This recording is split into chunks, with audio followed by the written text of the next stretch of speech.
Ever been told not to read certain books, watch specific documentaries, or even talk to people with the wrong opinions? Welcome to the world of information control, one of the most powerful tools in a cult's arsenal. Today on Decultified, we're breaking down how cults restrict what members see, hear, and think, and why it works so frighteningly well. What is information control? Information control is when a group deliberately limits access to outside information. Cults use this to filter reality and prevent members from encountering ideas that might cause doubt. That includes media, books, internet use, conversations with outsiders, and even personal thoughts. It's not about keeping secrets, it's about shaping perception. Control the narrative, control the mind. Think of it like this. If a cult can control your only sources of information, it can define your entire reality. Most groups present their literature or leaders as the ultimate truth, while everything else is viewed as corrupted, evil, or misleading. Once the group controls the narrative, they don't have to win arguments, they just prevent them from happening. Real-world examples: Scientology. Scientologists are told to avoid any entheita, meaning critical material, and may be punished just for reading it. They even run their own internal justice system to discipline people for seeking outside perspectives. Jehovah's Witnesses.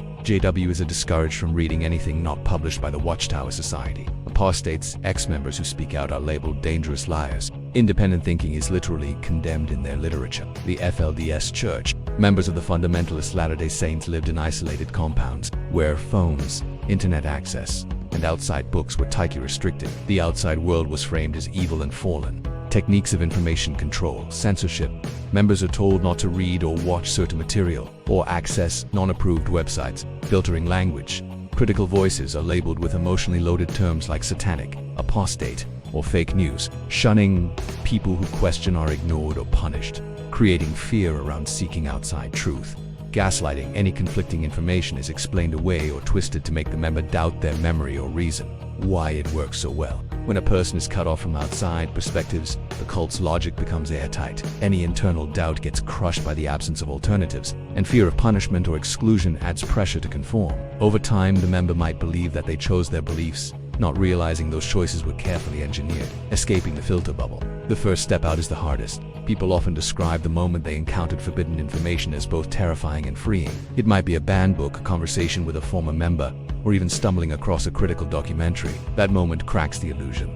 And cults know this. That's why they work so hard to instill fear around even looking. They might say you'll lose your faith, invite demons, or fall under satanic influence. But in reality, what you're most likely to gain is your critical thinking and autonomy. Once someone starts to ask questions, it becomes much harder to silence them. And the more information they gather, the more the walls of the cult's reality begin to crumble. Final thoughts. Information is power, and cults know it. That's why they censor it, twist it, and gatekeep it behind layers of fear and obedience.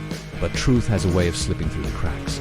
If you found this breakdown helpful, please like, share, and subscribe. We're building a library of tools for understanding how manipulation works and how to fight it. Because once you see the strings, they're a lot easier to cut. Thanks for watching. And remember, questioning isn't rebellion, it's freedom.